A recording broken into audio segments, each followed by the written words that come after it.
ნორაკვიციანი პოლიტიკური პატიმრის სტატუსით ხოსტვიციანის მოთხოვნა ზაზა დავითაია, მაია თოფურია, ვახტანგ ნარსია, ტარიელ ჭამჭამიძე და სხვა პირებიც იზიარებენ. მოთხოვნას უერთდებიან ირაკლი ბათიაშვილი და ცოტნე გამსახურდია. ყოფილი პატიმრები პარლამენტის თავმჯდომარის მიმართავენ თადრენილების პროექტში ჩადებული მეოთხე მუხლის მოთხოვნა განახორციელოს, რაც პოლიტიკური ნიშნით დაჭავებულთათვის სამართლებრივი სტატუსის შერხმას გულისხმობს. ყოფილი პატიმრები მათ მიმართ წაყენებული ბრალის მოხსნასაც ითხოვენ.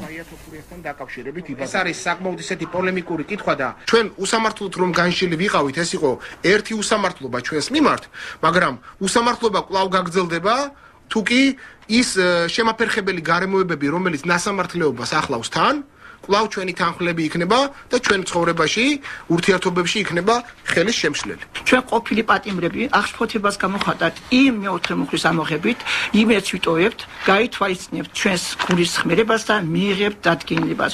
ჩვენს მოთხოვნასთან დაკავშირებით, რათა აღდგენიქნა ჩვენი და ჩვენი ოჯახის უფლებები.